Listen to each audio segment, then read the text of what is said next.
నమస్తే అవధాని ఛానల్కి స్వాగతం. మేడిగడ్డ ఇష్యూ మళ్ళీ మొదటికి వచ్చింది అంటే సుమారు అదే పరిస్థితి కనపడుతుంది. ఎందుకంటే నిన్న ఎవరు సెంట్రల్ సాయిల్ మెటల్ రీసెర్చ్ ఇన్స్టిట్యూట్కి సంబంధించి సైంటిస్టులు వీళ్ళు కొంతమంది టెక్నికల్ టీం వచ్చి మేడిగడ్డ సుందిళ్ళ అన్నారు, మూడింటిని పరిశీలించారు.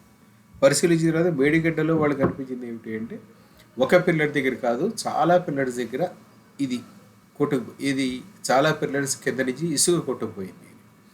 ఇసుక కొట్టకపోతే ఏం జరుగుతుందంటే 20 పిల్లర్ దగ్గర ఏం జరుగుతుంది, 20 పిల్లరు దాదాపు 1.25 మీటర్లు కిందకి దిగింది, అంటే 5 అడుగులు కిందకి దిగింది. అండ్ ఎవరైనా ప్రాజెక్ట్ దగ్గరికి వెళ్తే అది కనపడుతూ ఉంటుంది, అది ఎంత మేర కిందకి దిగింది అనేది. అవుటర్ బ్రిడ్జ్ అవుట్ సైడ్ నుంచి చూస్తే ఆ కిందకి దిగిన ఇది కనపడుతుంది. అట్లాగే కిందకి దిగితే నదీ గర్భంలోకి దిగితే అది స్ట్రక్చర్ నుంచి ఎంత దూరం వచ్చింది ఏమిటి అనేది చాలా స్పష్టంగా కనపడుతుంది. ఈ మధ్య అందరికీ అందరూ చూస్తుంటారు, పిక్చర్స్ అన్నీ వచ్చాయి. సో ఇప్పుడు వాళ్ళు అనేది ఏమిటంటే మీకు ఆల్మోస్ట్ సెవెంత్ బ్లాక్లో 20 పిల్లలు, సెవెంత్ బ్లాక్లో మాత్రమే కాదు మీకు అన్ని బ్లాకుల్లోనూ పిల్లర్స్ కింద ఇసుక పైపింగ్ అయింది.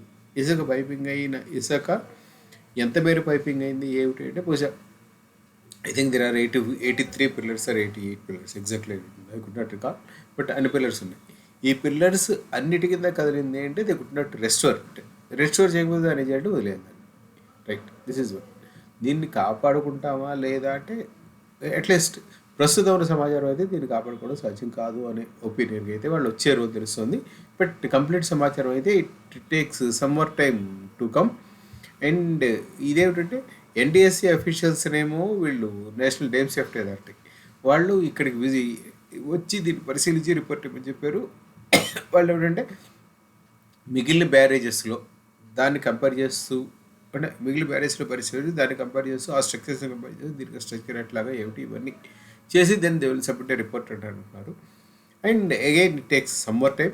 మీన్ వైల్ ఇది ఏమిటంటే అసలు అంటే ఇది ఎందుకు జరిగింది అంటే వీళ్ళందరూ చెప్తున్నది కానీ ప్రాథమికంగా వస్తున్న సమాచారం కానీ ఏమిటంటే they have stored more water than usually need to be stored, that is one. Second thing ఏమిటంటే అంటే యూజువల్గా ఏమిటంటే ఫ్లడ్ వస్తున్నప్పుడు ఇన్ఫ్లోస్ ఎంత ఉంటాయో మనకి ఎంత స్టోరేజ్ కావాలో చూసుకుని వదిలేస్తుంటారు వచ్చే ఇన్ఫ్లోస్ బట్టి.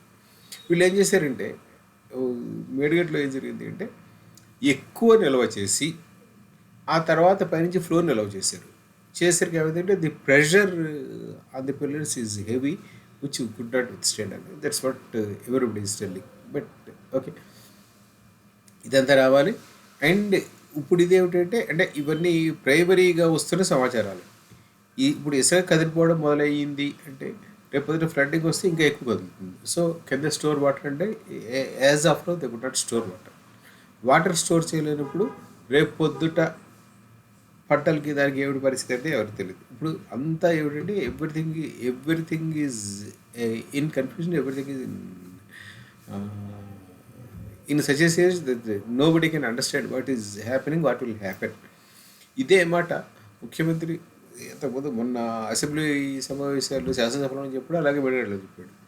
కొంతమంది రిపోర్టర్స్ అడిగినప్పుడు ఏం చెప్పాడంటే దీన్ని రెస్టోర్ చేస్తారు ఏమిటంటే మేము తొందరపడే నిర్ణయం తీసుకునే పరిస్థితిలో లేము, తీసుకుంటే గతంలో జరిగినట్టు జరుగుతుంది. So we don't take any decision hesitately and will consult all the concerned departments including NDSA.